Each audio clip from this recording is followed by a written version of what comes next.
everyone! Welcome to my weekly edition of Show Me How It's Done. My name is Laura Narbonis and I'm an independent Stampin' Up! Demonstrator in Edmonton, Alberta, Canada. Now the project that I have in store for you today, I have to give full credit to my friend Lynn Dunn, a fellow demonstrator. I saw her version of this card made with the beautiful Daffodil Delight color scheme, and I thought I had to recreate it and add a few details of my own. So thank you to Lynn for the inspiration for this card, and I do hope you guys like my modifications for it as well. So I am choosing to use the Beautiful Butterflies suite on today's video. It can be found in our January to April mini catalog on page 38 and 39. This suite comes with a great stamp set with beautiful details, as well as the potential for an embossing folder and die set duo. You can also finish off the look with some great little beautiful itty bitty bokeh mix is what it's called, and some designer series papers. These are 6x6, which is why I've chosen to do my measurements a little bit differently so that I can actually make 2 cards from each piece of paper.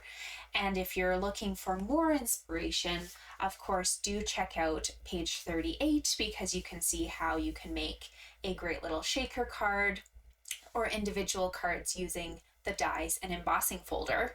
Now this card here is where I'm pretty sure Lynn got her inspiration from, and she and I have both just modified the cards a little bit to fit our own perspectives on what we wanted to come out of this card.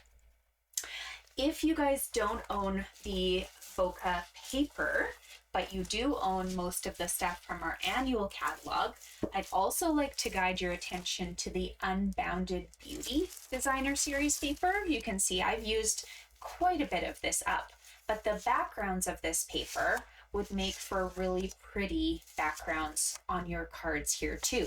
And these are all featuring the 2024 to 2026 in colors. So you might have these papers in your collection and you can easily sub them out for what we're showing you today.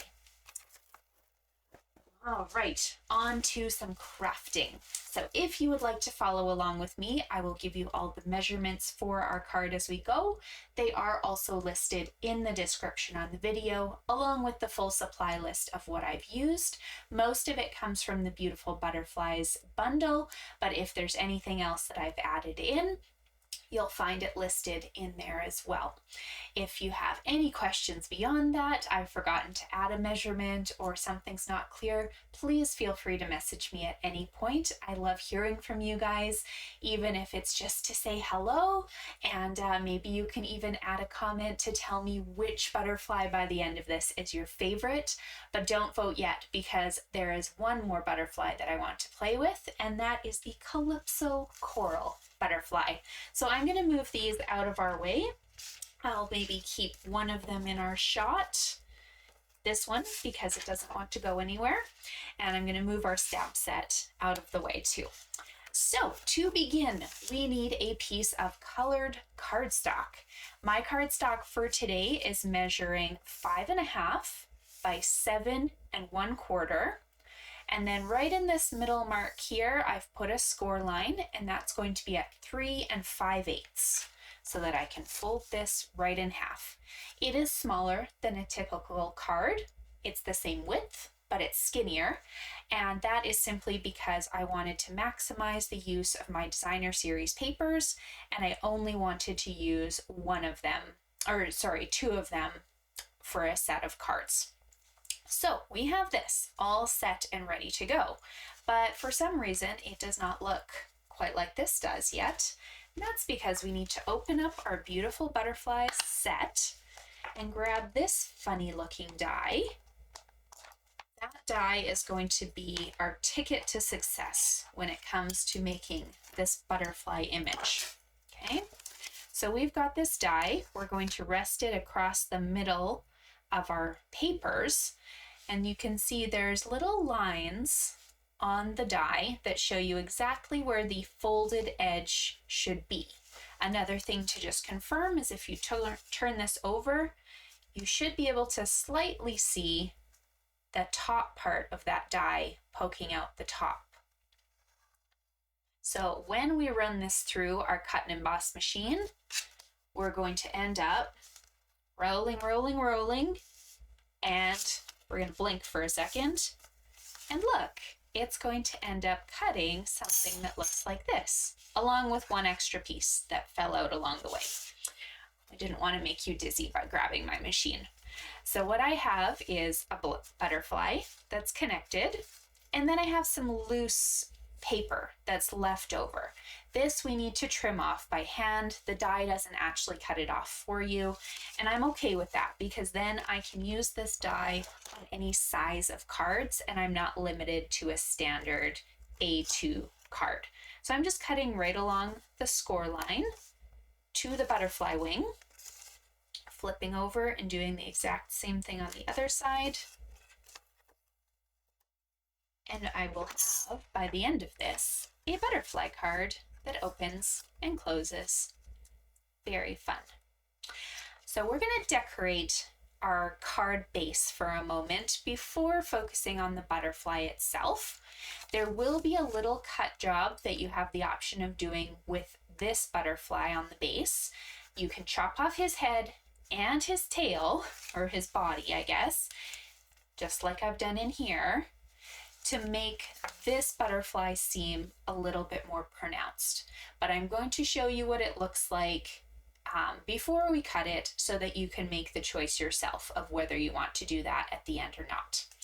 But while we have our card base out, we're going to open the butterfly up and do a little bit of decorating in the inside here. The first piece of cardstock you'll want is a black one, and this measures 3 inches by 5.5. It will go all the way across the card, but it will have about a 1/2 or 1/4 inch border on the top and bottom. So tape, seal, or glue, whatever you prefer. We're going to add that with a flat adhesive to the inside of the card.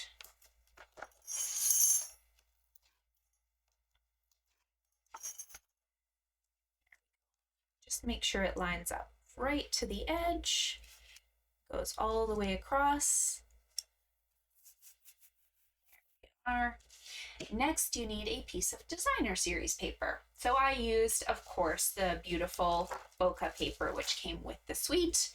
As I mentioned, though, if you have something else, go ahead and sub it in. This is a card that's very flexible. You can use it with any number of designer series paper patterns, and it's one that works really well with those subtle patterns. So this is going to be 2 3/4 by 5.5 once again. And I magically have adhesive on the back of this one. I don't know why, but I'm going to use it. So I'm putting this one also right across the middle. There's no border on the left and the right, just a tiny border on the top and bottom. Now's my chance to turn this over and just to see if I've come across any overhang, which I do have. I'm just going to snip that off. I could have grabbed my trimmer, but I really don't need it. Then I'm good to go. Before I add this to the inside, I'm going to give you the option at the end to put it either on the front, like the catalog has shown, or on the inside, like I assume Lynn has done. So we're just going to leave that out for the moment, but we are going to get it ready and stamped. So I want you to grab a piece of basic white that's 1 inch by 3 1/4, and we're going to stamp in a nice black Memento ink because, of course, black will work with all 5 of the color schemes that I chose. And I grabbed one of the sentiments from the set. It's called Time to Celebrate. This would also make for a beautiful Mother's Day card. So if you are in the mood to be crafting for your mom right now, swap out the sentiment, grab something sentimental or something that says Happy Mother's Day and put that on here instead. So as I mentioned, we're going to just keep that to the side. You'll choose whether you add it to the inside of the card or not later. Before we get to the real butterfly, we're going to turn this over and add a space for you to write on the back. Now this white piece is going to measure 3 by 5¼ and if you want, you can stamp a little butterfly up in the corner before we begin. You could match, of course, the color of cardstock to your butterfly, but I just figured a black butterfly is very easy to do, and you can come back later if you want to color it and add a detail feature to it. But you don't have to. That's the beauty of this one. Oh, haha. I must have had this ready because I did this card for club. This month, my monthly card class, everybody makes 3 cards. And if they can't come, there's a little to-go video that I film very much in the same way I do these videos. So maybe this was my sample card to show them what I did. If you're interested and you're in Canada, those card kits are free if you place a $40 order before shipping and tax. My website's at the bottom. And there's new last chance items and great discounts on some of them. Or if you're in Edmonton, you can come craft with me and the class is $20 or free with that $40 order. Okay, enough of this. Flipping over again. Now we're on to our butterfly. So, choice number 1 is, do you want extra detail on this butterfly base? My answer, why not? Can't go wrong. So we're gonna grab this little dotted stamp set. You might have a different grungy look, bubbles, spots, from anything else. You can grab whatever you have. And I'm going to use Versamark ink for this step because I did 5 different card colors and I didn't want to have to clean my block in between all those 5 colors, nor did I want my club attendees to have to clean blocks or risk stamping in the wrong color. So Versamark is your ink that's like a magic ink. It will match and just darken any color you're stamping on. This color, just so you know, was Calypso Coral, so I could have easily grabbed that ink pad, but this way I don't have to. So I'm going around the whole perimeter. If you're worried and you feel like you're gonna stamp off the edge, you could grab a scrap paper to put under it. But the beautiful thing with the Versamark is it's so subtle, unless you're right here, you're not gonna see it, okay? So go ahead all the way around the large butterfly body. It'll take you a couple seconds, but it's worth it to add that detail. Now, the next step is something that I thought was very, very pretty, and that is to add a little bit of this really nice gold threaded, I think it's just called a gold trim. And we had a silver one at one point as well, which was very beautiful, but the gold is nice and I like it. And I dropped my piece somewhere. Oh, there it is. Okay, here we are. Your gold piece, I should have measured for you, but if this is 5½, this is slightly less. So let's say 5¼ is what you're probably wanting to cut this piece at. And we're going to just rest it against our large butterfly. To attach it, we're going to cheat and just put a tiny bit of tape, either Scotch tape or double-sided tape, somewhere under where our white butterfly is going to rest. Nobody's going to see it, and then we don't have to worry about it coming loose. These gaps in the thread are so wide that the tape can easily hold that spot down. This is done for the moment. We're going to take a little breath and move that base to the side and worry about this pretty little butterfly here, okay? So using more dies from the beautiful butterflies, we're going to use this silhouette in white. Then we're going to use the detail die and the body. You can easily add small butterflies too in black. Now, those have been pre-cut. I cut them. You might be looking at this and just sighing very heavily at this moment because you're worried that I'm going to ask you to grab your liquid glue and do every single tiny detail of this. I'm not. I'm going to suggest you grab your adhesive sheets. And if you don't have these, I really suggest you grab them on your next order because they are amazing. All you do is you take a piece of cardstock. This is regular black cardstock.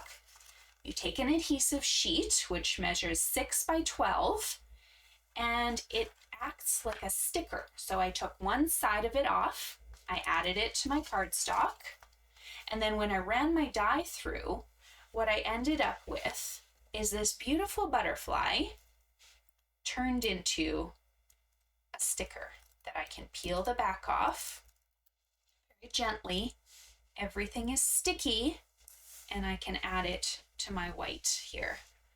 Always fun to do this a foot in front of myself, so be patient. Here we go. That was so easy. Every single part of that is now stuck to my page. And I did the same thing with the little body. Okay, so I turned this guy into a sticker using those adhesive sheets. My little trick to add this to your butterfly is flip your butterfly around so the antennae are closest to you and match the black antennae in first. Then the body seems to come into place. Pretty, pretty, hey? Okay, now we need to do a little bit of decorating on our butterfly. Now, some of you are amazing watercolor workers, and you will put me to shame if you start coloring your butterfly because it will be beautiful. You will use watercolor pencils, you will use blends, whatever you use, it will be amazing. But if you're like me and a little blend coloring is pretty much the extent of your skills, join me with a light and a dark color matching whatever you did for your cardstock base. My case, this is the light and dark Calypso coral. Your case, you could either match it or go completely opposite if you don't own those. So we're gonna go with the skinny side of our little light blend, and we're gonna start coloring in some of these spaces. So you don't have to color all of them. If you want, you can be risky and skip a few, make them white and give your butterfly a little character, but it's completely up to you. We're going to color all over with the light one and then add a little bit of detail with the dark one. And don't worry, I do not claim to be the best teacher when it comes to watercoloring, but mine still turned out okay.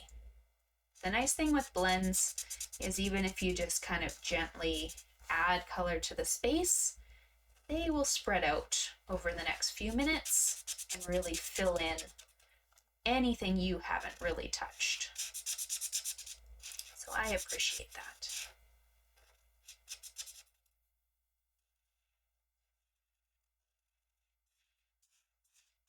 The first base also doesn't need to be perfect because we're going to be coming back and adding more details to it in just a little bit.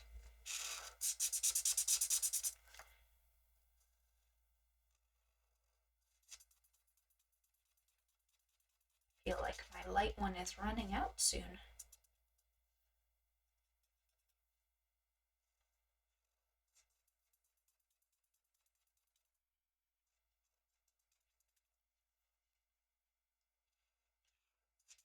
Kind of relaxing. Just adding all those details. Don't worry, the next step goes much quicker.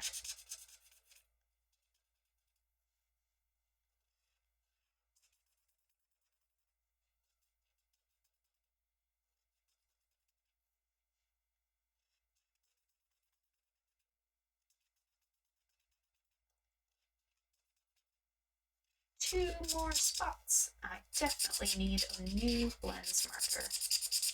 That's okay. I haven't really replaced many of my blends, so besides, I think like a real red that I use all the time for Christmas. Okie dokie, that's as good as she's gonna get.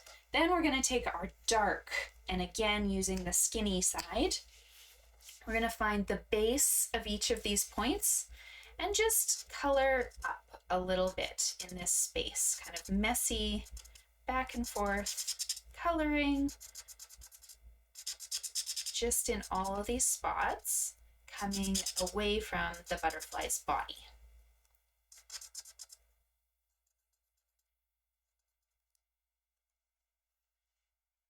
Everything wants to come away from the body, and then what you've done on the one side, you're going to flip over and do to the other side.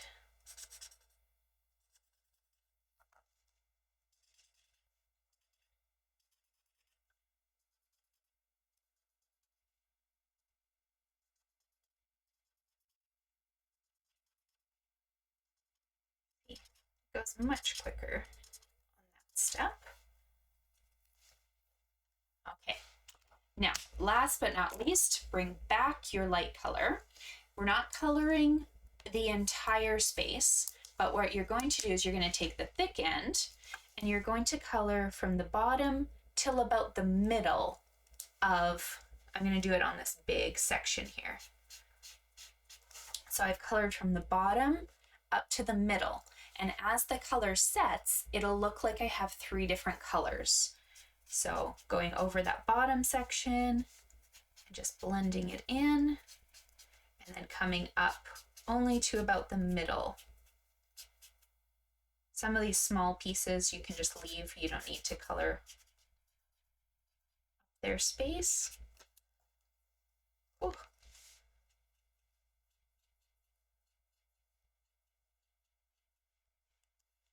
There we go. And there is your beautiful butterfly. As it sets, the colors will blend a little nicer and it'll look a little richer.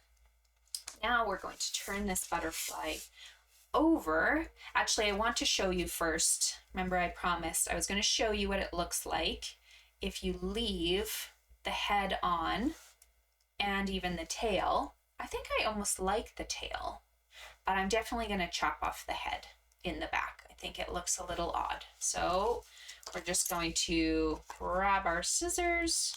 There's no perfect way to behead a butterfly. We're just going to snip it off like that. Okay. Turning our butterfly over, we're going to grab some dimensionals. And I was at a conference earlier in March, and somebody grabbed their take your pick tool, and they just stabbed their dimensional and pulled up. And I thought, ooh, that's a brilliant idea, except that one didn't work. She had a technique to it. There we go. That's better. Then I don't get all sticky. There we go. Okie dokie. 4 large dimensionals is more than enough. We're going to rest that over our beautiful butterfly here. And remember our little sentiment, wherever that ended up. Here it is. You get the choice now. You can put it across the middle. In my opinion, it covers a lot of the butterfly's body, and I didn't really love that. I wanted to see all of the work that I did coloring. So you can either pop it up on dimensionals here, you could pop it to the side, but my choice was just a little bit more practical. I put it down flat on the inside of my card. It also gave you something to open up the butterfly to, because I didn't really want all of my notes on this small of a section. I wanted something on the back to do that. All right, time to celebrate. We're going to put that right in the middle here.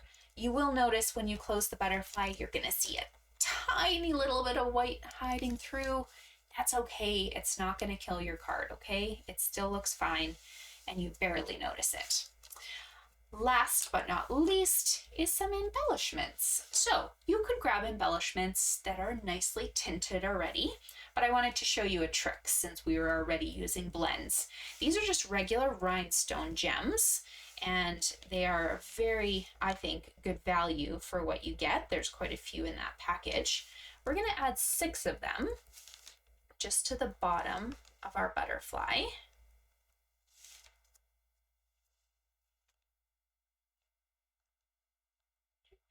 There we go. Turning you over. Awesome. 3 to that one side and 3 to the other side. While I'm fighting with this, you guys can take the chance now. I'd love to hear your votes of which color butterfly you liked the best. Did you like Calypso Coral, Rich Berry Burst, Daffodil Delight? Which one was this? Balmy Blue or Melon Mambo? You can add in the comments which one you liked the best. And if you wouldn't mind clicking the like button, I would appreciate it. I do really value your support. Okay, there's your 6.